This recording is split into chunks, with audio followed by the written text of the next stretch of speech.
Começa agora o programa Cerebrando, o seu podcast de teologia.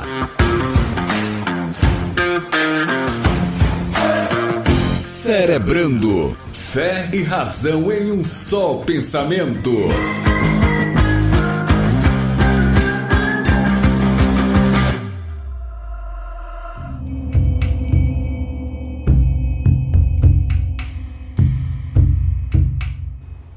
Olá, eu sou Jefferson Rodrigues, Igreja de Pérgamo, heresia idiota, tolerância zero. Fala turma, seja bem-vindo ao podcast Cerebrando, o seu bate-papo sobre teologia. O nosso episódio de número 22 é sobre a Igreja de Pérgamo, dando sequência aqui à nossa série sobre as igrejas da Ásia. E hoje chegamos à nossa terceira igreja, a Igreja de Pérgamo, com muitas lições para você. Então vem com a gente, porque o bate-papo de hoje tá muito bacana. E eu já quero cumprimentar os meus amigos de sempre, Silas Siqueira, Edmilson Rocha e o nosso sócio parceiro, Tiago Vieira, que vai estar batendo um papo conosco hoje sobre essa igreja. Fala, Silas! Fala, meu amigo Jefferson, meu amigo Tiago, bem-vindo mais uma vez. Edmilson, que está aí sempre. Meu nome é Silas Siqueira. E parafraseando os puritanos, a heresia vem montada nos lombos da tolerância. E aí, meus irmãos, paz, como é que vocês estão? Eu não vou parafrasear os puritanos não, mas é quase a mesma coisa, né? Parafraseando o Wesley Safadão, né? Não aguentei não. Comparação que o quê? Corta não, pô. Corta. Parafraseando Wesley Safadão, né? A igreja de Pérgamo, 99% anjo perfeito, mas aquele 1%, aquele 1%, Jefferson. Aquele 1% é o problema, e é o que nós vamos... Cara, o cara agora foi sensacional. Esse é o Cerebrando, gente, e nós vamos de puritanos a Wesley Santarrão. Muito obrigado, meus irmãos. É uma satisfação estar participando de mais esse episódio com vocês. E a minha frase inicial é do Justino Marques: aquele que ama a verdade tem de escolher, de toda maneira possível, fazer e dizer o que é certo, mesmo quando ameaçado de morte, em vez de salvar a sua própria vida. É o que está aí. Nós vemos na igreja de Pérgamo, né? A testemunha, mártires, que morrem em nome de Cristo. Obrigado a todos. Tamo junto. Tá vendo aí? Uns citam Wesley Santarrão, outros citam Justino Marte, por aí vai. Esse é o nível do podcast Cerebrando. Eu tô me sentindo envergonhado agora.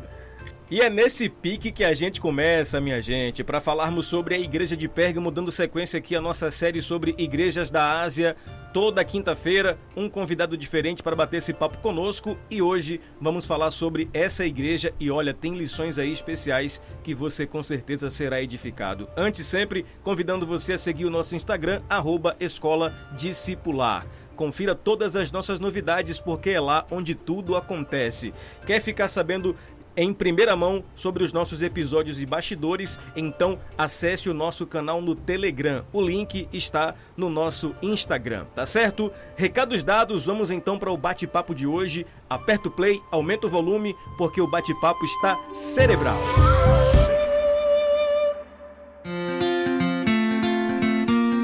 Meus amigos, começando então aqui o nosso bate-papo sobre a Igreja de Pérgamo. Já falamos aqui sobre as primeiras duas igrejas da Ásia no Apocalipse e finalmente chegamos a essa igreja com lições preciosas. E o que é que a gente pode falar sobre essa igreja de Milson em termos de introdução?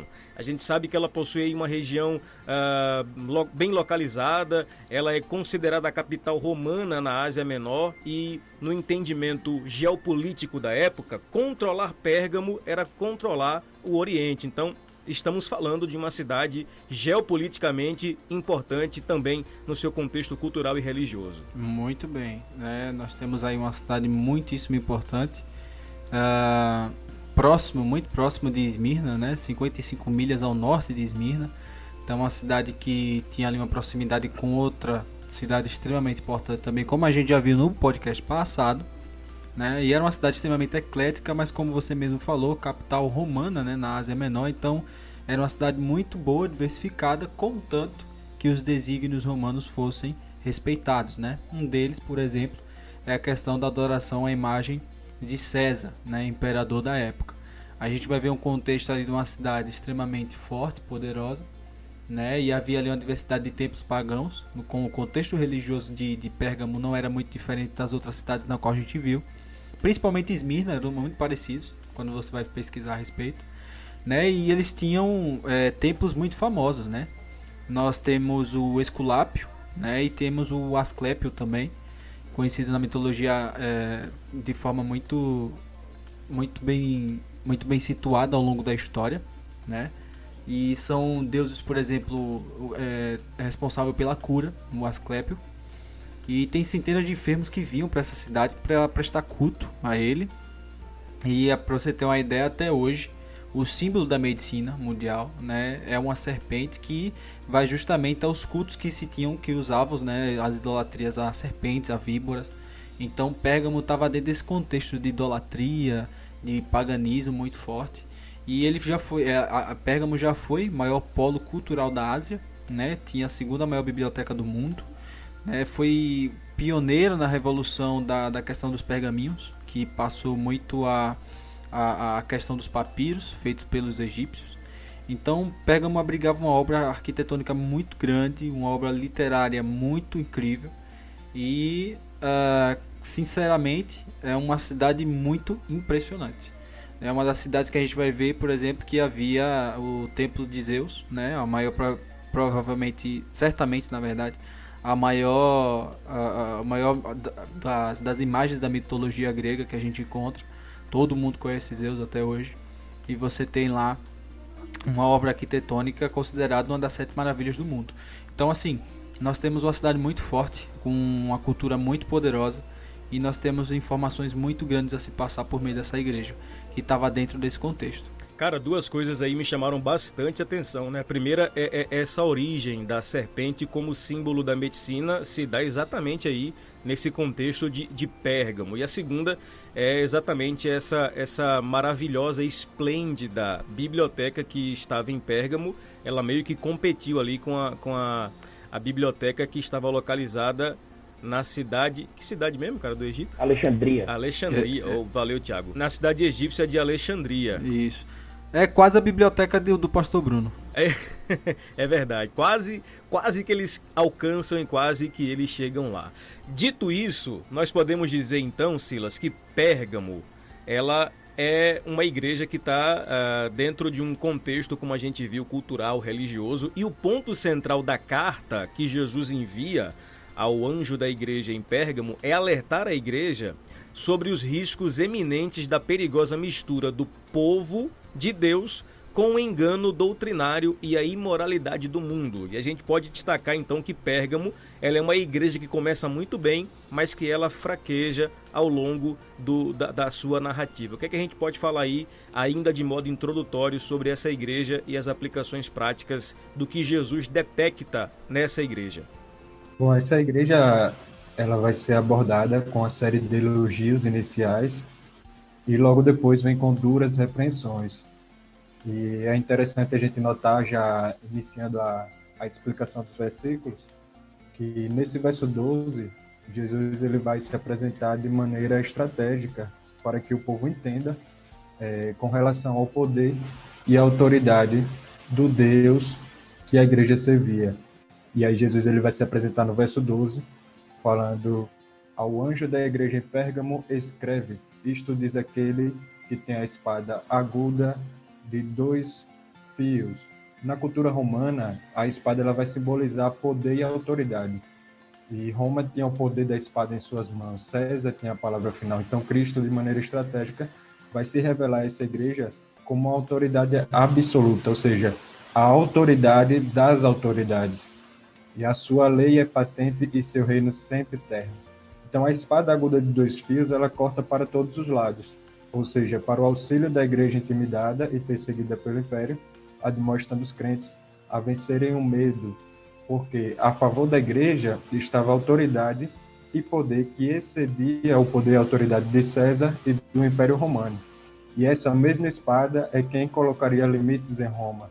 Visitaria a igreja com disciplina e juízo, se permanecesse tolerando os falsos ensinos e negociando a verdade, que nós iremos explorar mais à frente. Joia, que top. Ô, Tiago, uma outra característica dessa apresentação de Jesus é que ele, como Silas denotou, ele vai pedagogicamente falar sobre a espada, e é um contexto que aquela igreja ela conhecia muito bem. E no verso 13, ele vai denotar ciência sobre essa igreja. Ele vai dizer que sei onde habitas, que é onde está o trono de Satanás. Eu queria que você trouxesse para a gente aí algumas elucidações sobre essa ideia do Jesus que conhece. Ele sabe, sei onde habitas, ele conhece as obras. E para as 3 igrejas até então, Éfeso, Esmirna e Pérgamo, ele vai falar sobre que conhece obras, sofrimento e contexto. Ou seja, quando se fala de obras, fala-se de motivação. Quando se fala de sofrimento, ele conhece a aflição. E quando a gente fala de contexto, ele conhece a pressão cujo a igreja estava sendo exercida por ser perseguida. Então, eu acho fantástica essa relação que Jesus tem com a sua igreja, de conhecer também as nossas aflições. Exatamente. Aqui, Jesus, ele mostra que conhece a situação dessa igreja, né, onde essa igreja está localizada, né, em meio a pressões sociais, as pressões culturais, as pressões religiosas, ou seja, um meio de tentações, né? E nós vemos que isso é uma maneira de ele consolar essa igreja, né? De dizer que está com eles e que é uma motivação para que continue firme, né? Firme na fé, firme lutando contra a cultura pagã, lutando contra as pressões ali do império, né? Nessa cidade havia o culto ao imperador, onde eram oferecidas, né, nos festivais imperiais comidas que eram sacrifícios de animais. Então, os crentes viviam ali debaixo de extrema pressão, né? Então, Jesus ele fala que conhece o lugar em que esses cristãos habitavam, onde está o trono de Satanás, mas que mesmo assim eles conservam o nome, né, o nome de Jesus, ou seja, a sua confissão de fé, né? Isso traz encorajamento àqueles cristãos, traz encorajamento a nós nos dias de hoje, né? Porque nós vivemos, né, em situações parecidas, né, no meio de uma cultura que a cada dia mais é anticristã, né? Então, nós aqui no Brasil não corremos ainda o risco de morte, né? De morrer como uma testemunha de Jesus, mas corremos o risco de sermos processados, sermos presos, né? A gente vê que as leis estão sendo colocadas contra os cristãos, né? Nós vemos grupos aí que defendem minorias lutando, né, por seus direitos. Isso acaba trazendo pressão sobre a igreja. Hoje a igreja ela está sendo proibida de pregar sobre alguns tipos de pecados, né, contra comportamentos que são contrários à fé cristã. Mas Jesus sabe, né, onde nós estamos, ele sabe de nossas tentações, ele sabe das pressões que nós sofremos, mas ele está conosco. Ele está conosco em meio a tudo isso e nós precisamos saber disso para que possamos manter-nos firmes, confessando o seu nome publicamente. Poxa, que maravilha! Essa aplicação realmente é muito, muito interessante, porque em meio à pressão que essa igreja estava vivenciando, ela não nega a sua confissão de fé. Isso é fé, isso é exercício da fé prática e da fé verdadeira em Jesus. O Edmilson, uma característica interessante que a gente encontra no que Jesus fala é que ele vai dizer que conhece, ele sabe onde essa igreja vive, que é onde está o trono de Satanás. E por mais que essa expressão ela seja forte, né, e até, de certo modo, para alguns assustadora, a gente pode afirmar que Satanás não habita em lugares, e sim em pessoas. Por isso, onde Satanás reina, ele vai gerar o que gerou em Pérgamo: paganismo, idolatria, imoralidade e, pasmem os senhores, desvio doutrinário. E aqui é onde mora o grande problema em Pérgamo, e é aqui que a gente vai começar a perceber as repreensões de Jesus para contra essa igreja. É que paganismo, idolatria, imoralidade, tudo bem, a gente até aceita que sejam obras fabricadas, produzidas por Satanás, mas o que muita gente desconsidera, e é uma verdade em Pérgamo, é que tão perigoso quanto é o desvio doutrinário. Perfeito. Eu gostaria de enfatizar um pouco na minha entrada, né, na introdução, falando a respeito da cidade de Pérgamo, o fato de ser uma cidade muito linda, né, uma cidade muito com recursos artísticos maravilhosos. Se você procurar a respeito da estátua que tinha lá do Templo de Zeus, cara, é absurdo assim de lindo. Mas nós vemos que o buraco é muito mais embaixo quando o termo escrito está ali, trono de Satanás. Nós percebemos que, como o Jefferson já falou, né, a questão de desvio doutrinário, né, e todas essas questões mostram que realmente o diabo habitava ali naquela cidade, não só num contexto visual, num contexto dos sentidos, né, como a cidade de Esmina, na qual pontuei no podcast passado, que era uma cidade que é até conhecida até hoje como uma cidade que invade o visitante, né, no sentido de cheiros, sons, sabores, etc. Não, Pérgamo, o contexto negativo dela, desse desvio doutrinário, dessa questão da investida demoníaca, vem também na questão do ideal, né, na questão do pensar. E isso é interessante porque 2 Coríntios capítulo 11, no verso 14, vem trazer uma frasezinha dentro do contexto ali de Coríntios, mas que a gente pode trazer para cá, onde o apóstolo diz que não é de se admirar, pois até o próprio Satanás se transfigura como ser de luz.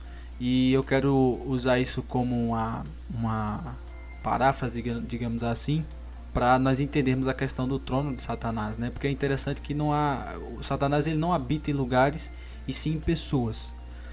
Por isso, onde Satanás reina, gera paganismo, idolatria, como a gente viu, imoralidade e, como o Jefferson já falou, já a questão do desvio doutrinário. Isso é muito importante porque a gente vê que não precisa estar muito longe dentro de algum gueto, dentro de alguma questão de templos pagãos ou algo do tipo, mas você precisa estar muito perto. Você pode estar muito dentro do lugar que você denomina como zona de conforto, uma própria igreja, por exemplo, e ali pode estar o trono de Satanás, né? Jesus ele pontuou muito esse termo, trono de Satanás, se os irmãos pegarem e analisar, talvez com alguma palavra diferenciadazinha ou outra, mas Jesus usou muito isso para falar isso das sinagogas nos templos judaicos, justamente porque a questão da ideologia, a questão da pregação é muito enfatizada para falar desse termo, trono de Satanás. Porque o trono de Satanás, irmãos, está num contexto muito mais de você pensar e você fazer por meio desse pensamento. É muito mais do que sons, imagens, esculturas, né? O diabo na Coca-Cola ou qualquer outra coisa do tipo que as pessoas possam falar. A questão é muito mais séria do que isso. Vai falar pra mim que maionese Hellmann's não é do diabo, cara. Tá brincando. Eu só aceito o CD da Xuxa ao contrário. E você só fala isso depois que eu recomendei a todas as minhas primas para jogarem Halo fora. Pois é, falou tarde demais. Mas seguindo essa linha aí, Silas, é interessante o que Edmilson falou, porque veja, se a gente está entendendo que a questão do desvio doutrinário era produzido por essa ideia da sinagoga, aliás, do trono de Satanás, a gente percebe que em Pérgamo, essa estratégia, a estratégia do diabo, foi inserir heresia no contexto cristão. Então, o trono de Satanás não é talvez um trono negro e assustador, mas geralmente são púlpitos que não pregam a verdade. Ou eu exagerei? Você foi bonzinho, se você não exagerou. É interessante quando a gente vai mais para frente, nesse versículo 13, que Jesus ele vai falando, retens o meu nome, não negaste a minha fé, ainda nos dias de Antipas, minha fiel testemunha, o qual foi morto entre vós, onde Satanás habita. É muito interessante que Jesus ele não desperdiça a palavra, ele é muito exato no que ele vai dizendo, e isso esse trecho final faz com que essa ideia que você falou agora seja bem compreendida à luz da Bíblia, porque é justamente nesse movimento de introdução de heresia que vai se estabelecendo essa ruptura por dentro, trocando a doutrina saudável através de misturas para uma doutrina que corrompa a igreja por dentro. E é aí onde se estabelece o trono, através de pessoas. E eu acho interessante a gente prestar atenção nisso, porque muitas vezes, isso já é mania do ser humano, quando nós nos deparamos com a palavra de repreensão, nós costumamos direcionar ao outro. É o famoso fala a Deus no culto pentecostal, né? Começa a mensagem de repreensão e vem lá alguém falar, fala a Deus, mas nunca é pra mim, é sempre para o outro. Nunca é pra gente, sempre é pro outro. E aí, quando eu me deparo com a palavra dessa, a primeira pergunta que eu me faço é, será que eu tenho sido trono de Satanás? Olha aí, cara. Será que quando eu vou falar da Bíblia, eu tenho me preocupado em ser zeloso, em não falar besteira, em não falar heresia? Porque o primeiro confrontado com a palavra dessa, com a repreensão dessa, tem que ser nós mesmos, e depois o outro, mas não direcionar para o outro e esquecer de tirar a trave do próprio olho. Porque quando menos imaginamos, podemos ser nós o trono de Satanás, buscando em outra pessoa esse trono que está em nós. Então nós devemos tomar esse cuidado para que não possamos ser canal de Satanás no meio da igreja e inserir heresia entre os cristãos. E isso é muito comum de encontrar na nossa geração, porque é uma geração soft, uma geração fast. Ela é muito rápida, ela é muito enxuta, ela tem acesso ao conhecimento muito fácil e por conta disso, muitas vezes, o filtro não é de muita qualidade. Então, para nós, eu me incluo nesse meio porque sou jovem, o interessante é falar daquilo que domina com propriedade. Então, para não estar colocando heresia, coisas falsas dentro da igreja, a nós jovens que temos a oportunidade de falar da palavra de Deus, falar daquilo que domina com propriedade, falar daquilo que conhece com propriedade. Se é um assunto que não conhece, você não tem a obrigação de emitir opinião. Então, toma esse cuidado, eu acredito que é muito observado por Deus nas nossas vidas. Então, devemos ter esse cuidado de falar daquilo que conhecemos, falar daquilo que temos propriedade. Não precisamos ter opinião para tudo. A vida está aí, com tempo para nós estudarmos e formarmos as nossas opiniões. Então, se preocupa mais em estudar, em ouvir do que falar. Com o tempo, Deus ele vai dando a medida certa do falar em cada um de nós. Parafraseando José Marbessa, a maior estratégia de Satanás. Um homem com a Bíblia aberta, mentindo em nome de Deus.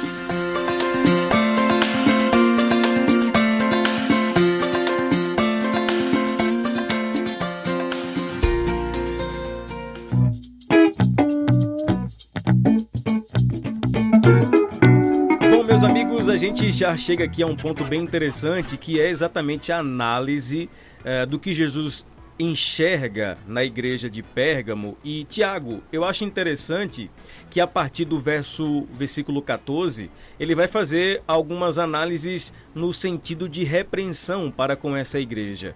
E é interessante que ele fala o seguinte, entretanto, ou seja, diante do que foi dito, da análise que ele fez, reconhecendo que ela não negou a fé, mesmo dando testemunho como nos dias de Antipas, entretanto, considerando esse contexto, algumas coisas tenho contra ti. Algumas traduções colocam aí, algumas poucas coisas tenho contra ti. E aí eu queria que você discorresse um pouquinho sobre isso, né? Porque talvez alguém ouviria assim, tá vendo aí? O que Jesus tem contra mim são poucas coisas, mas isso não nos pode deixar confortáveis. Se tratando de Jesus, a exigência dele é que a gente sempre se torne melhor. Não é isso mesmo? Exatamente, né? Jesus, ele quer a perfeição da igreja. Ele quer que a igreja seja pura, que a igreja seja perfeita, assim como ele é perfeito. É isso que está acontecendo conosco, com a igreja do Senhor Jesus Cristo, a sua noiva. Nós estamos sendo conformados à imagem do nosso Senhor Jesus Cristo. Então, quando Jesus elogia aquela igreja, né, quando ele diz aqui que tem algumas coisas, né, poucas coisas contra essa igreja, alguém pode dizer, mas isso é pouco, né? Mas não. Qualquer imperfeição, ela é vista com seriedade, né? O Jesus Cristo tendo em vista o propósito que ele tem para a sua igreja, né? Que é apresentá-la igreja gloriosa, igreja perfeita, igreja bela no último dia. Então, nós vemos aqui que Jesus, ele é exigente. Nós podemos dizer que, enquanto estivermos nesse mundo, nós estamos lutando contra o pecado, né? Individualmente e como igreja, nós não atingiremos a perfeição, nós não conseguiremos tirar um 10, né? Mas a nossa vontade, o nosso desejo, a nossa luta deve ser buscar tirar um 10 para agradar a Jesus Cristo em todas as coisas, né? E aqui Jesus, ele percebe que a igreja começou a ceder às pressões do mundo, né? Uma igreja que não negou o seu nome diante das tribulações, diante das perseguições, havia ali imperfeição naquela igreja. Então Jesus agora ele passa a tratar dessa imperfeição, mostrando qual o caráter dele, né? Ele é santo, né? E nós devemos ser santos assim como ele é santo. O caminho que Jesus começa quanto a essas poucas coisas que ele tem contra essa igreja é exatamente no campo da doutrina. Veja como a doutrina é importante no contexto evangelical, no contexto de igreja. E ele vai dizer que alguns ali, eles estavam consumindo, eles estavam aceitando, seguindo a doutrina de Balaão. E atualiza a gente aí quem foi esse profeta no Antigo Testamento e que tipo de doutrina é essa aí que eles estavam seguindo. Perfeito. O contexto bíblico ensina que Balaque, ele contratou Balaão para amaldiçoar Israel, né? A gente vê isso lá no Velho Testamento, e o mesmo prostituiu os seus dons visando os seus interesses pessoais. Tinha dinheiro ali envolvido no meio, política, enfim. Contexto muito parecido com os dias de hoje. Rachadinha, mensalão. Né, uma coisa assim, né? Uma vez, né, que sua boca só abençoava seu contratado Ciro, né? Balaão, ele tentava amaldiçoar Israel e acabava só abençoando. E Balaão, ele vai além e ensina os inimigos de Israel, né, e seduzindo-os, seduzi-los na verdade, com o intuito de comprometer a comunhão deles com Deus. E o segredo do seu sucesso, né, é isso, deixando-os vulneráveis. Então, a falsa doutrina, que obviamente, como toda falsa doutrina, se baseia na questão da mentira. Esse é um ponto chave para a gente entender o porquê esse termo novamente, trono de Satanás. O diabo, ele é o pai da mentira, irmãos, e a gente tem que ter em mente sempre aquilo que o próprio apóstolo falou, né? Se viesse um anjo ou qualquer outro ser que pregasse um evangelho diferente, que seja anátema, que seja amaldiçoado. Então a doutrina de Balaão aqui, quando o Senhor cita, quando o Senhor relembra essa questão aqui, é falando realmente da seriedade desse falso evangelho. É uma falsa paz, né, que foram ofertada e trouxeram donzelas sedutoras, incitando a mistura, né, a infiltração e o pecado em meio àquele povo, né, uma verdadeira armadilha, né, os homens se corromperam e se prostituíam e caíam na idolatria. Silas, me permita rapidinho só colocar o Tiago aqui nesse contexto, porque tem algo bem interessante aqui nesse ponto. Eu queria falar com o Tiago exatamente essa questão, porque veja, Tiago, em Pérgamo nós encontramos a doutrina de Balaão. Em 2 Pedro 2,15, a parte B do versículo diz ou fala sobre o erro de Balaão. E em 2 Pedro 2,15, a parte A fala sobre o prêmio de Balaão, que é o galardão da injustiça. Logo a gente percebe que é uma degradação moral. A doutrina de Balaão é um erro que receberá o seu devido prêmio, o galardão da injustiça. E eu queria destacar algo bem interessante aqui. Aqui em Pérgamo, o grande problema é que existia ali um estranho silêncio da omissão e conivência, porque os crentes percebiam que existia algo errado na parte doutrinária, mas eles ainda assim afogavam as suas diferenças no mar da fraternidade ecumênica. E é esse ponto que eu queria falar com você, porque hoje em dia, quem se levanta contra a heresia é chamado de rebelde. Mas a Bíblia, ela nos coloca nessa posição, porque a Bíblia diz que é necessário que haja heresia entre vós para que os sinceros se manifestem. E eu queria que você falasse um pouco, porque como você tem uma página bem ativa no Instagram, por sinal, os irmãos devem seguir aí @teologia calvinista, muito boa a página, com conteúdo muito bíblico, e vez ou outra tem sempre alguém se ofendendo quando se denuncia herege, né? Não é mais ou menos isso aí? Eu perdi cliente por causa de Thiago. Sério? Como é que foi isso aí? Fui postar um texto dele e um cliente meu se doeu e perdi o cliente. Perdeu o cliente, mas ganhou o galardão, tá vendo aí? Amém, coroinha no céu, pedrinha. Pedrinha. Exatamente, né? A verdade ofende, né? Ofende tanto incrédulos, né? Que não quer saber de religião, não quer saber de Jesus Cristo, mas aqueles que estão ali dentro da igreja, mas que se ofende a verdade. Se ofende com a verdade porque não ama ao nosso Senhor Jesus Cristo, né? Mas nós vemos em todo o Novo Testamento que o Evangelho ele é contra a cultura pagã, contra a cultura da sociedade. E a maior parte do Novo Testamento foi escrito para combater falsos mestres, né? Como você citou, a carta de 2 Pedro, né? 1 Pedro também, Judas, as cartas de Paulo, né? Uma das mais densas, com uma linguagem muito forte, é a carta aos Gálatas, né? Onde o apóstolo Paulo fala que os judaizantes ali, infiltrados na igreja da Galácia, pregavam outro evangelho, um evangelho de maldição, né? Quem prega outro evangelho é maldito, ou seja, está separado de Deus, recebe a condenação, que é o fruto da injustiça que o falso profeta Balaão recebeu, né? Então nós vemos que é muito importante os cristãos se levantarem contra as heresias no seu meio, né? E não se calar diante dos erros, diante das heresias, né? Alguns dizem que quem se cala tem paz, mas nós seguimos o nosso Senhor Jesus Cristo, e ele não se calou, ele combateu os falsos mestres, os líderes religiosos da sua época, e Martinho Lutero, né, em 1500, na época 1517, na época da Reforma Protestante, e é uma frase que eu gosto muito de Lutero, é que a verdade, a paz se possível, mas a verdade a qualquer preço. Então, mesmo diante das inimizades que nós vamos colher no meio cristão, na igreja, né, até os nossos próprios familiares serão contra nós, nós devemos amar em primeiro lugar o nosso Senhor Jesus Cristo. Então, a igreja que se cala, né, diante das heresias é uma igreja que irá deixar de ser igreja.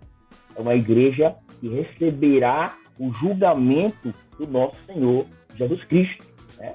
Ele tem a sua espada, a espada de Deus, uma espada afiada para trazer juízo sobre essa igreja. E eu vi, né, hoje eu já tive experiência de ver igrejas destruídas. Igrejas que estão de pé, sim, estão de pé ainda, né, funcionando seus cultos, mas não se diferencia do mundo. Por quê? Porque não combateu o erro desde o início, né, deixou a semente crescer, né, e ali tomou conta de todo o corpo.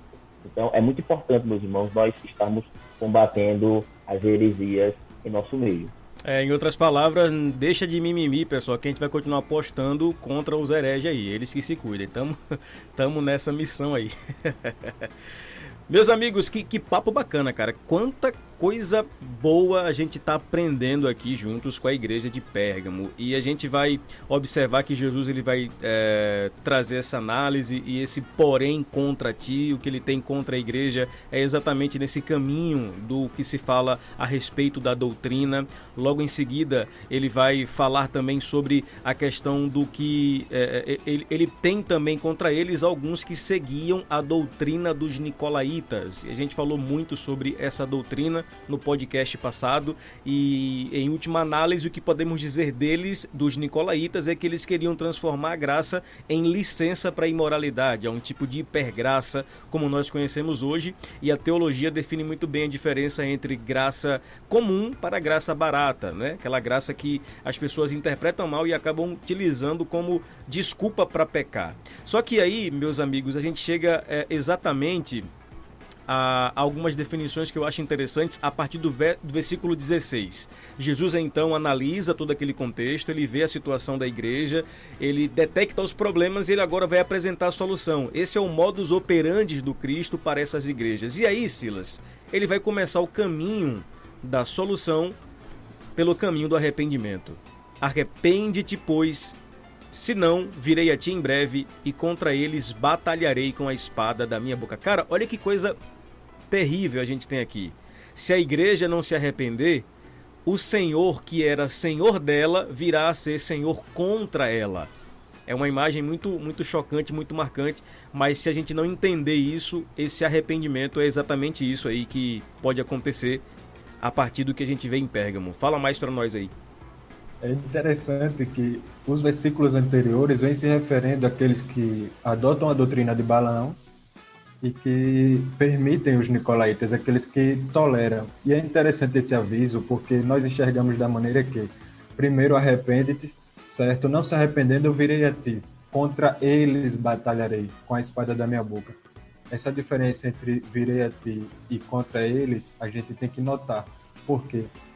Aplicando de maneira atual, na nossa maneira atual, existe muito nicolaíta e muita gente que propaga a doutrina de Balaão dentro da igreja, e eles espalham heresias sem preocupação alguma, eles espalham heresias sem limite algum. E é interessante que esse aviso ele serve para ele, porque Jesus ele pede arrependimento da igreja e diz que virá ela para contra eles batalhar. Então, essa batalha é contra nicolaítas e quem segue a doutrina de Balaão. Então, é um aviso dado àqueles que estão dentro da igreja e fazem essa questão de carregar heresias sem limites, de alimentar a igreja conscientemente de heresias, contra eles virá o julgamento do Senhor. É como o Tiago estava falando anteriormente, contra eles virá o julgamento do Senhor. E agora o que eu passo a entender, essa questão do pouco com Deus é muito, né? Porque pouca coisa tenho contra ti, mas quando a gente vai ver, se tratando de doutrina, é muita coisa. E aí é onde se encaixa esse pouco com Deus é muito. E nos nossos dias tem faltado esse espírito de Elias, esse espírito de João Batista. Não é espírito de buscar rebelião, não é espírito de buscar baderna, mas espírito de se manifestar contra heresias. Eu já me deparei com amigos que, admitindo coisas em suas igrejas, admitindo que eram heresias, admitindo que eram coisas erradas, falam, mas é pouca coisa, porque veja só todas as outras coisas positivas, entre aspas, que a igreja oferece. Então, esse problema ou outro a gente releva. Só que esse não é o pensamento de Cristo, então logo não deve ser o pensamento do cristão. Há alguma coisa de errado quando tem esse pensamento de tolerância no meio da igreja. Então falta um pouco do espírito de Elias, do espírito de João Batista no meio da igreja, de lutar contra a heresia, de se manifestar contra a heresia quando ela acontece. Então, que nós possamos ter esse espírito, que nós não possamos nos acovardar diante das heresias, porque esse não é o perfil de Cristo, não é o perfil do cristão. Nós devemos sim, mesmo que seja pouca coisa, nos manifestar contra, porque senão ele virá até nós e contra eles batalharão. Não ficarão em paz, não passarão os pregadores de heresia. Amém. Tríplice amém.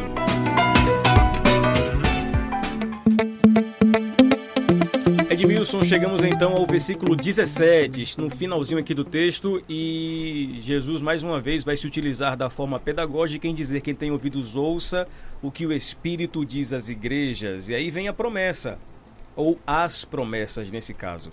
Ao que vencer, darei de comer do maná escondido e lhe darei uma pedra branca, e na pedra um novo nome escrito, o qual ninguém conhece, senão aquele que o recebe. Existe aí uma verdade prática sempre presente no contexto das 7 igrejas. Quem tem ouvidos, ouça. E também a ideia do ao que vencer.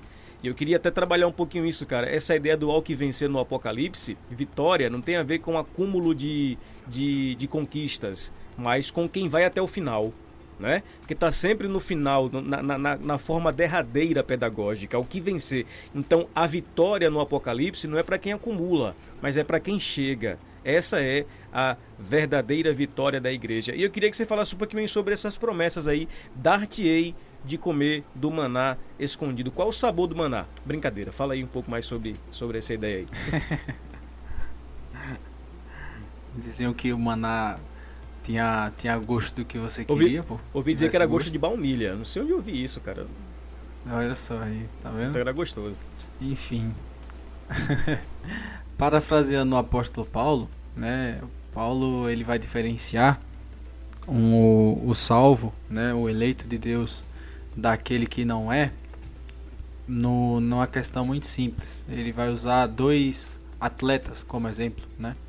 E ele vai dizer que a vitória dos filhos do Senhor, né, é evidenciada porque os filhos do Senhor eles estão sempre correndo. E não é na questão de correr para ser salvo, mas correr porque já é. Então, todos eles recebem o prêmio, né? Paulo ele vem dizer isso. E por isso que o Senhor ele vem dizer, né, ao que vencer, dar-te-ei o comer do maná escondido. Deus ele enviou o maná no deserto, como a gente bem sabe. E quando cessou um vaso com maná, foi guardado na arca, né, quando o maná foi cessado. E posteriormente ele foi colocado no templo, né? E com a destruição do templo, essa lenda, uma lenda judaica, que Jeremias escondeu o vaso com maná em uma fenda no Monte Sinai. E os rabinos acreditam que ao vir o Messias, esse vaso será recuperado. Bom, a gente não sabe se isso vai acontecer, é uma lenda judaica, né? Mas receber o maná escondido é uma promessa de desfrutar das bênçãos da era messiânica, né? E além de simbolizar um banquete que está reservado para a noiva nas bodas do Cordeiro. Então é algo muito interessante de se analisar, até mesmo pelo fato de que o maná era um tipo de Cristo, né? Ele caía no deserto, mas não era do deserto. Isso é muito lindo de se analisar, né? Jesus ele estava no mundo, mas ele não era do mundo. Então comer do maná é desfrutar totalmente da plenitude de Cristo, né? E quem vencer as falsas doutrinas, quem vencer as investidas do trono de Satanás, será saciado com o pão vivo, que é o Senhor, né? Então o Senhor ele mesmo disse: quem tem sede, venha de mim e beba, quem tem fome coma do meu corpo. Então o Senhor ele faz essa promessa. E ele diz também que daria uma pedra branca, né? E essa pedra branca é uma espécie de entrada, de ingresso, né, para o banquete, e considerado um bilhete de admissão, né, um acesso a essa festa messiânica. Outra consideração é que as pedras brancas elas eram usadas pelos júris, né, sinalizando a absolução dos réus e as suas acusações, né, das suas acusações no caso, né. Então o cristão ele é considerado justo, inocente e sem culpa diante do trono de Deus. Como o salmista vai dizer, o Senhor ele joga no mar do esquecimento os nossos delitos e pecados, né? Então essa absorção ela vem da parte do Senhor, sendo simbolizada com essa pedra branca. É lindo ver as analogias que o Senhor faz e nos traz, porque refletem sempre o amor do Senhor, né? E também por fim vem a questão do nome novo, né? O vencedor indica uma nova identidade, um novo estado, um novo começo, né? É a nova condição em Cristo Jesus. Isso não tem nada a ver com mudança de gênero não, tá, pessoal? Que fique registrado. Muito registrado. Meu amigo Tiago, já finalizando aqui o nosso bate-papo, eu queria que você abrisse aí as considerações finais e desse aí o seu parecer sobre a igreja de Pérgamo. Cara, quanta lição, eu tô aqui assim maravilhado, porque de fato foi um bate-papo muito proveitoso. Mais uma vez, obrigado e tamo junto.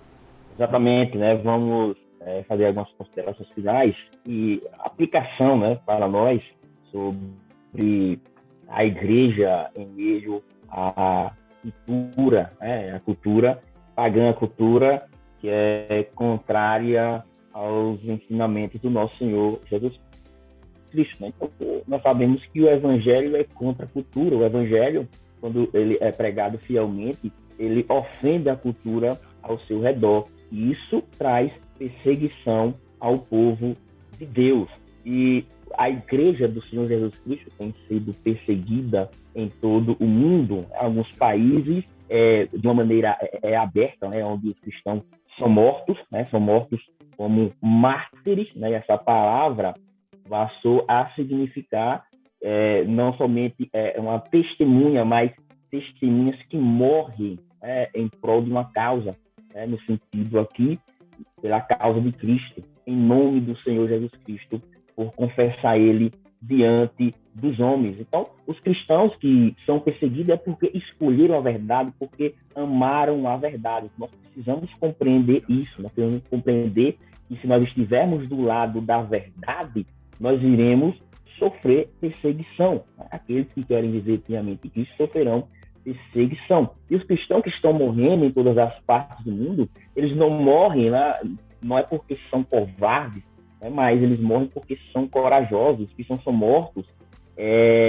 porque eles pregam a verdade, porque ele ofende aqueles que amam o pecado, que amam a Satanás, que amam as suas tradições familiares. Mas os cristãos têm o poder para vencê-los. Não vencê-los através com o poder da espada, com o poder militar, mas para vencer a sua incredulidade e salvá-los, vencê-los através da pregação do Evangelho, que é o poder de Deus para salvar todo aquele que crê. Então nós devemos, mesmo diante da face da morte, como Antipas, a fiel testemunha do Senhor, que foi morto, nós devemos, diante da morte, não temer a morte. Por quê? Porque nós já temos a vida eterna. Então, essa é a aplicação que eu faço aqui para todos aqueles que estão nos ouvindo. Seja fiel ao Senhor Jesus Cristo e você será um vencedor. E você receberá o cumprimento das promessas dele. E colocando aqui que nós precisamos orar pelos cristãos perseguidos, os países perseguidos do mundo afora, para que Deus os preserve na fé e para que a mensagem do Evangelho avance através deles, conquistando os corações dos rebeldes. Então, nós vemos a igreja sendo perseguida no mundo, e nós não devemos nos desanimar. Por quê? Porque quando a igreja ela está sendo perseguida, não significa que a igreja está sendo esmagada, mas significa que a igreja está viva, significa que o reino da luz está avançando sobre o reino das trevas.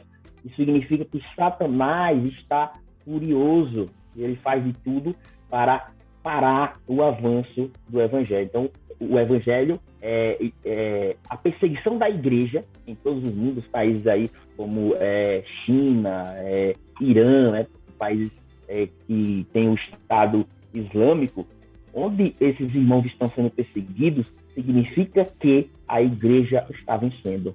A igreja está avançando, isso nos alegra muito. Então, precisamos orar pelos nossos irmãos em Cristo. Minha consideração final para a aplicação dessa mensagem para a igreja de Pérgamo é que Jesus ele tinha pouca coisa contra essa igreja, mas o que ele tinha era tolerância com a heresia. Então, que nós venhamos prestar atenção nisso. Talvez seja pouca coisa, talvez você ache que é pouco, mas se você quer contribuir biblicamente para a sua comunidade de fé, para a sua igreja, preste atenção nesse ponto, que é pequeno, mas causa um grande estrago. Não tolere heresia. Ela está aí para que os verdadeiros se manifestem. Então, se você é conivente com isso, se eu sou conivente com isso, sinto informar, é sinal de que não somos verdadeiros. Mas se você é um verdadeiro, se manifeste, porque a heresia está aí para isso. Amém. Pois é. A minha consideração final em cima disso, eu quero usar a questão do Timothy Keller, Ego Transformado. O livro que eu acabei de ler, tá fresquinho na mente. E eu não quero escapar muito não, nem ser muito prolixo, mas existe um boom, um start que muitos cristãos não tiveram para melhorar o processo de santificação, digamos assim, entre aspas, muitas aspas nisso. Mas é a questão de nós entendermos que nós somos amados pelo Senhor. Essa questão de você tentar fazer as coisas acaba resultando em fracassos. E nós precisamos entender isso, inclusive, dentro do contexto de Pérgamo. Como o Silas já falou, Pérgamo, entre aspas, não tinha muitas acusações, que foram apontadas pelo Senhor. Porém, nós entendemos que contra a maré, diante do Senhor, irmãos, você pode fazer o 99 e mesmo assim não tá bom. Você precisa fazer o 100, né? Porque justamente como nós vimos na igreja de Esmirna, né, o Senhor é quem está conduzindo a igreja. Como a gente aprendeu nessas 3 igrejas, é o Senhor quem está com elas na mão. Então é o Senhor quem toma conta da sua vida, meu irmão. Então, se o Senhor está apontando que existem coisas para melhorar, mesmo que novamente, entre aspas, sejam poucas, mas é o Senhor quem está apontando.